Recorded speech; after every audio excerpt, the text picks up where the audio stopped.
Welcome back to the Blue Chip Breakdown, Vols fans. We've got a full schedule of things to talk about today, starting off with what happened in that Austin Peay game. We're going to talk about the matchup in the Swamp. We're also going to talk about what happened this week in the SEC and what the heck is wrong with the SEC right now. What's going on? So starting off with that Austin Peay game, the number one thing that I do want to say to every single fan of Tennessee, all of Vol Nation, listen, guys, the sky is not falling. We had a bad game. It's going to happen. Stuff like that. It just happens. But we are going to get into what we saw. So number one thing that I do want to say is, just like y'all, man, watching that game live, and immediately after that game, we all just kind of felt like just irate. You know what I'm saying? Like, we just wanted to find somebody to blame and figure out what the heck was going on. Immediately after the game, though, we started watching film on it, watched it some more today. And it's not nearly as bad as what we thought. We actually played pretty well, for the most part. What do you think, Pete? Yeah, man. I mean, that's the thing, as with football, it's never as good as you thought it was. It's never as bad as you thought it was. You watch the film, you kind of sober up, watch the film, see how you thought about it. I mean, guys were still flying around. We played hard, good effort. Just kind of like Hypo said in the post-game presser, it's still just a few small little things we got to tweak here and there. And some of those kind of incompletions or underthrows, overthrows, drop passes, or whatever, turn to touchdowns, big plays. So, overall, it wasn't as bad as we thought, like you said. Yeah, so one of the things... Oh, I'm sorry, go ahead. Yeah, they definitely need work, and they definitely need work. And I mean, there's some small little things that they should probably be able to fix themselves. And, Yeah, absolutely. So, number one thing, though, is that the offensive and defensive line looked really, really, well, I wouldn't say really good. Defensive line looked really good, I would say. Offensive line, if I was to give them a grade, I'd give them maybe like a B minus. And defensive line, if I gave them a grade, I'd say, maybe like an A. I'd say I'd give them like a solid A. We're still flying around. We definitely saw that James Pierce is a real dude. Yes. I mean, he is a dude. He's shown us that consistently for 2 weeks, beating blockers with speed, with power, and he's gonna have a huge season. Yeah, I think so, man. I think he'll really have his coming out party next week. But he's looking great, man. The whole D line looks great. Tyler Barron continues to show up for me. He's a guy didn't love him last year, but I mean, so far this season, man, he's really turned it on. He's a big time recruit coming out. He's really starting to kind of live up to the hype. And kind of the guy we've been talking about, Omar Norman Lott. Yeah. He's been really flashing on tape. Been a pleasant surprise, a great addition, especially after losing Dejon Terry. Something I was concerned about was that interior. But he's looking good. Big O's looking good. I mean, Garland's looking good. Yeah. I think all those guys up front. All of them. I mean, shoot. Roman Harrison, he looks really, really good. The pocket just closes up so well with those guys coming off of the edge. Joshua Josephs looked really good. I think that we've got some guys, and we're really going to need them next week, and we're going to get into that, in the next little segment. But I'm just very, very happy with how our front has played on the defense. Now, offensive line, I mean, pretty much saw the same thing that we saw last week. They're moving bodies. We look pretty good in pass pro. One of the things that I did kind of want to touch on, though, is Ollie Lane, obviously, him playing center, and he's hopefully not going to have to play it too much longer. We're expecting to get Cooper Mays back this week, but he just didn't get a good push. He was the only guy really on the offensive line consistently both weeks that just didn't get a good push initially off of that football. Yeah, I think, we're definitely going to have an upgrade when Cooper comes back. But Ollie Lane, he's just, I mean, his ceiling is what it is. You know what I mean? He's not really going to be that all SEC caliber guy. I think he's been serviceable, good kid. He loves Tennessee, which is why I like him a lot. But he wasn't getting a great push, and even Dane Davis saw a couple times when he got in. Well, it was one time in particular. I think he gave up a sack. The nose guard just gave him a quick swim, and he whiffed at him, missed him up the middle. But other than that, I mean, I think the tackles look good. Campbell continues to look like a guy. Mincy looked good too. Yeah, he played a little bit of left tackle too, and right. And that's something that's kind of interesting. Looks like they kind of had Mincy. Was he starting at right tackle? I know he played some right tackle. Okay, he played some right tackle. I don't think he was starting yet. I don't know if they're trying to gear up, for that. But Spraggins looks good. Carrick looks good. So overall, good push. I think we got up like one sack or maybe 2 sacks, but overall, solid performance. Yeah, I would call it the exact same thing. Next thing too, we're just kind of starting off with the more positive things. So wide receivers look good blocking on the outside. And, really everybody looked good doing that. And Brew is an absolute and total dog. He got that holding penalty, which was a terrible call. But, he's almost like a tight end. He's a big body guy. He's physical. And, he gives us so much effort. I really want to get him in that end zone this week. Yeah, man. I love Brew, man. It's something about whoever wears number 15 at wide receiver for us. They just seem to win our heart, man. Like, he plays so hard every single snap. Like, I found myself going back watching film and just watching him. He was just blocking. I just watched him from snap to whistle. And it's a show every time, man. I love the way he plays. When he gets the ball, he's a daggone bull, too. Like, he's tough. But coming back to your point about the blocking, even Squirrel White, you see him getting in there, putting his hat on guys. Ramel Keaton got called for another hold. But, these holds that they were calling, it's textbook how you teach the block. Yeah. Hands inside, driving your guy out of bounds. We look great on the perimeter, and Kelsey Pope's doing a great job kind of coaching that up. For sure. Yeah. Yeah, Brew McCoy, he's so strong. Like, he's like somebody like a DK Metcalf guy. Like, like he's so strong. Like, I saw him just barely even like push somebody, and they just went straight flat to the ground. And it was Yes. He's an absolute stud. He's an absolute dog. And then also, too, our running backs continue to look really, really good. Like we said, the offensive line is doing a great job of opening up holes. And they run downhill. They do what they're supposed to do. It works great for this offense. The only thing that we kind of saw was that, maybe once they get to that second level, if they could open up their eyes just a taste and look for that open space, a lot of those plays would probably have been touchdowns. Yeah, I think so, man. I hate to see whenever they're just one guy away from popping it wide open. Yeah. And we saw that a few times. But I love the way they hit the hole. Someone talked about earlier is we love their patience. They're really giving the blockers time to set up. And that's why they're just getting these consistent gashes for, 10, 12, 15 yards. But overall, man, we got three-headed monster. Yeah. Still haven't even seen the fourth guy yet, which we all know who he is. Sheesh. But, look, Cam Seldon, I think that, and so that's something else that we were talking about. We think that Cam Seldon could be that guy that, takes these 10, 15-yard gains and turns them into touchdowns. Yeah. He's one of those guys. He's got beautiful vision, and all of them do. But it's just the way that we teach them. It's more of, hey, get what you can get. Just get up the field and give that threat of our run game chunking guys so that the pass game can kind of open up. Yeah. And I think that would be the next step for this offense to take is, hey, let these running backs hit some daggum home runs and score touchdowns on the ground. That's going to be an unstoppable thing. You know what I mean? With the way that we can pass the ball and the way that we can run the ball, I don't know what any defensive coordinator could do to be able to stop it. Yeah, and it's kind of just continue with that. That's back-to-back weeks we've gone for over 230 yards. So, continue to keep that going. I think we have a chance to have one of the best rushing offenses in the country. So. I do too. Yeah, I agree with you 1,000%. Now, so for the next thing in my notes, got to talk about special teams, man. We have not talked about Charles Campbell, but he's been very consistent. He looks really sharp. I'm very happy about that. Yeah. We're going to need him throughout this entire season. Super proud of him. Yeah, he's steady Eddie, man. He's a guy, was a Tennessee guy growing up. Didn't get a chance to come here until, just when he transferred in, but loves Tennessee. His family loves Tennessee. And every kick that I saw him kick the other night, it's right down the Right down the middle. Beautiful. I absolutely love to see that. Jackson Ross looked a lot better punting this week. He did.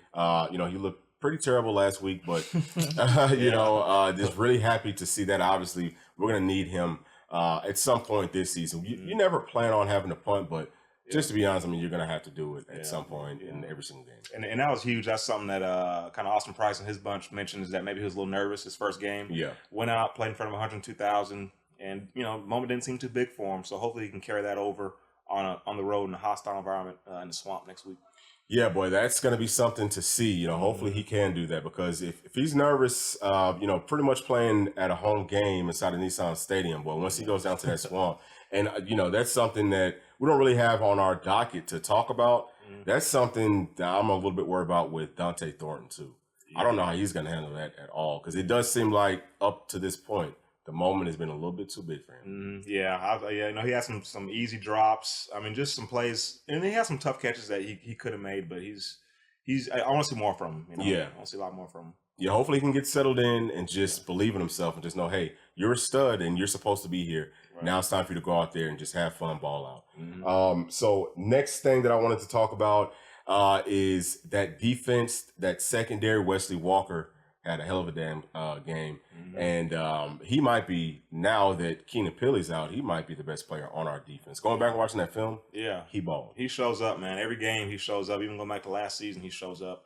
He's flying around. I know he had at least one sack. I think he had another sack last week too. So he's got 2 or 3 sacks on the year.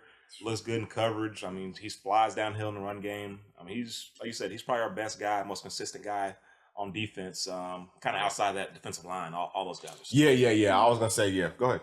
Yeah, I mean, it is a lot different not having Pilley. I mean, it changes a lot.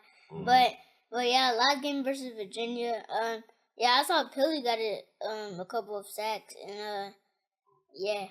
We definitely missed him out there. Yeah. I mean, we're going to miss him for sure. We're going to talk about that in this next segment, but especially against Florida with their offense, we really need great linebacker play, great safety play. But just to kind of continue with what we're talking about there, Wesley Walker, he's playing with so much confidence, and T-Mac he's another guy. He didn't play perfect. None of them played perfect. But for the most part, he was extremely solid. I'm really proud of him too. Yeah, I mean, I love T-Mac. He's one of my favorite guys on the roster. Guy played linebacker in high school. Just plays so physical, tough to block. I mean, I haven't really seen anybody block him all year. Trying to run those quick screens. He's blowing it up, flies around, consistent. Don't see him bust too many coverages. Yeah. So definitely a solid piece of that defense. And I don't know, maybe I'm crazy, maybe I'm tripping, but it seems like he gets bigger and stronger like every single game. I mean, I didn't realize how big. I mean, man, he looks so big. He looks like a linebacker. He does. And like you said, he's able to cover. I think that him and Wesley Walker are both, their draft stocks got to be going up tremendously right now. So I hope that they just continue to do whatever it is that they're doing. But they're going to be a very pivotal part of this defense without Keenan Pilley, because they are essentially, going to be like making up for whatever he's missing. See what I'm saying? So next thing that I also want to talk about, speaking of that secondary, is Haddon. He's gotten a lot of flack from this fan base, but you got to give that man credit. They try him all the time. They throw the ball to his side all the time. He's had really, really good, solid coverage.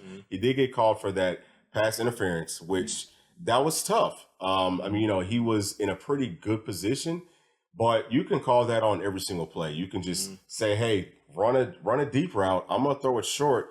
If the wide receiver comes back through the corner, that's like automatic pass interference. 10 yards, But his technique has been really, really good. Comes up with a pick. Had a couple of good pass breakups.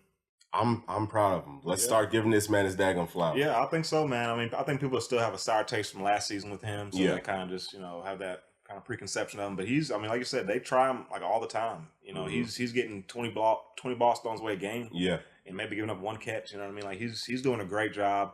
And I love the way our corners are playing, the quick screen, the quick game. Yeah, man, physical. Yeah, man. He had several tackles where he blows up the block or makes a tackle in the backfield. So, yeah, I think he played solid. Gave up that play early. I think it's a double pass, which, that's probably going to pretty much get everybody. If you don't have it on film, you're not prepared for it. Yeah. I mean, because, like I talk about blowing up the quick screen, he sees the quick screen, goes to try to blow it up. It's a double pass. So it's going to happen. Yeah. But I've been pleased with him. Hasn't been chirping as much. Seems much more level-headed, and he's been super consistent. Yeah, absolutely. And, too, just to kind of like add on to what you were saying, I think that a lot of what we did against Austin Peay, I don't think that we watched a whole lot of film on him. I don't think that we did a whole lot of game planning for him, which a lot of fans might be upset to hear that. But we got a big game coming up against Florida. So I think that there was a lot of game planning for Florida. So we came out, looked a little bit flat. And, that's one knock, if there's any, that I will give to Josh Heupel and the staff. You got to have your guys come out ready to play. You got to be focused every single week because you just never know. Yeah. But I do think that however we looked on offense, defense, special teams last week, expect it to be a lot more crisp next week and for us to be understanding what's going on, what the offense, what the defense is trying to do to us a little bit better. Yeah, and it's kind of going at that point, too. Like, I think it's almost was the best thing that could happen to us to have this type of game before Florida. Just to really lock these guys in, because, we're part of it, too. We're hyping these guys, Heisman Trophy winner, national championship contender. They kind of need to be brought back down to earth a little bit and have a good, hard week of practice and be ready to come to work next week. Yep, absolutely. Now, also, kind of like we were saying, feel like we're really gearing up for Florida. So the Offense, again, it was just like it was last week. Not showing a whole lot, being very, very basic. I don't think that Joe Milton played as bad as a lot of people probably feel like he did. Yeah. Some of those passes that were drops that, weren't in maybe necessarily the best place from the optics that we're seeing on TV, going back and watching the film, you just realize that he had to put the ball there because there's people in that passing lane. Yeah. So, you got to ease up off of Joe. I think that he played, pretty decent. He definitely could have played better, but the wide receivers have to help him out. Something else that I wanted to touch on was that, we saw that the offense could do what they wanted to do after, Joe reels off, 10 passes straight. It just kind of goes to show that we just didn't want to show too much, and at any point we could have taken over that. Yeah, definitely, man. If you look back to last season, so Pitt was our second game of the year, and we barely beat those guys. Went to overtime. I think we kind of had a similar performance against Austin Peay, but then you go to the Florida game, we really started to open it up. We really started to see the playbook. And I think we'll see a similar thing next week when we see those guys. We're going to really see the shots down the field. Yeah. Some of those, crossing routes where guys are running wide open. I think we'll see a lot more of that. And Joe's numbers will go up because of that. But just looking at how he played Saturday, I can think of 2 throws he missed. One was an out route. I think it was an out route to Brew in the corner of the end zone. Overthrew him there. And then he had one late, I think it was in the third quarter. Squirrel White, play action. Squirrel White comes out into the flat, and he kind of was falling back, throws it to his feet a little bit. Yeah. But other than that, I think every throw he threw was definitely a catchable ball. Yeah. Receivers got to help your quarterback, you know what I mean? Absolutely. So. I agree with that 1,000,000%. Go ahead. Yeah, I definitely think we could have had a better game versus Austin Peay. Because Austin Peay, they're not a really good team. But at least we got a little practice game before we play against Florida, and then we know a couple things that's probably gonna happen, and then Okay. Yeah. Excellent points. And then also just to keep with that same flavor of the offense being basic, the defense was also basic. I think that a big part of it too was that whenever Austin Peay would shift and spread that field out, sideline to sideline, a lot of that looked a lot like our offense. Yeah. I think that Tim Banks knew how to stop it and didn't want to put it on film. And I'm saying that because you would see in key moments he dials up these beautiful plays, beautiful blitzes. I think you talked about Wesley Walker getting a sack, and I know that Aaron Beasley got one too. But it was like, we're just being very careful. We knew that we could win this game, and it wasn't necessarily about, hey, it's not about beating your chest. Yeah. It's about let's get out of this game healthy, and let's not show too much. So I think that there was a lot of that. Now also, again, going to keep emphasizing this throughout this podcast. Our linebacker play next week is going to have to be it's critical. So, how do you think our linebackers played against Austin Peay? I thought overall solid. Beasley was solid. Herring was solid, but it was a few more missed tackles than you typically see from those guys. Yeah. But they're getting down the hill, playing fast. Herring still looks kind of lost sometimes. It's going a million miles an hour in the wrong direction sometimes. You know what I mean? Or taking on the block. With the wrong leverage, stuff like that, like little things. Are you talking about Herring or Herring? I'm sorry, Herring. Okay. Yeah, Herring. Taking on a block with the wrong leverage. Just kind of little things that can be corrected with film. Yeah. But I think Beasley was solid. I think they were solid in coverage overall. Wasn't a perfect game, but I don't think it was an issue at all. Yeah. So I think that that Arion Carter for sure. We keep saying this. He's probably the best athlete out of that linebacking core right now, and he flashes so much. I saw a lot of times where it looked like, his first instinct was right, but he kind of second guessed it just to be sure. So that can slow you down just a step. It's not a huge deal, but what's positive about it is that he's getting these live game reps against, Austin Peay. And next week he's going to get thrown to the fire against Florida. And it's a long season. So I think that he's just going to get better every single week. Really, really looking forward to that. Yeah. Jeremiah Thielander, I think, looks a little bit better than Caleb Perry. I think so. He's Thielander, he's big, he's physical. He looks good. So I saw that they did, going back to kind of Aaron Carter, looks like they kind of had moved him to the Mike position, just so that potentially him and Beasley could play at the same time. Yeah. So I think that's something they're kind of gearing up for, just because they know his talent level. So we'll kind of look for that. I'm not saying he's going to be starting next week, but I think they're going to definitely get him in the game more, because like you said, Florida, they like to try to attack the middle of the field, run a lot of crossing routes. So it's going to be really important to have guys in the middle who can cover.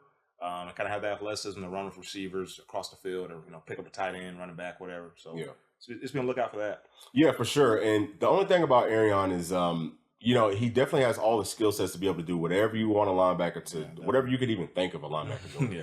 He can do it all for sure. It was like an out route. I want to say it was like a chair combination where the outside receiver runs the cornerback off, runs deep, and then the inside receiver, who Arion was guarding at the time, runs an out route. So I'm not exactly sure what the coverage was, but it ended up being that guy that Arion was covering, running that out, was wide open. So that's one of those busts, and that's what scares you against some of these big rivalry games. And that's why, to your point, I think, we probably won't see him starting, but the coaching staff's doing an excellent job of getting him in there in opportune situations and in perfect timing to get him ready further on down this season, because we're definitely gonna need him. Yeah.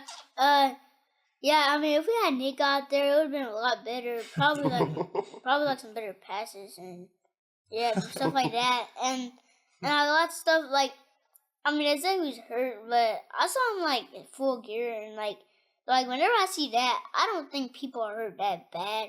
So next game, he should definitely be there. So yeah. Yeah. All right. Sounds good. Yeah. We'll see.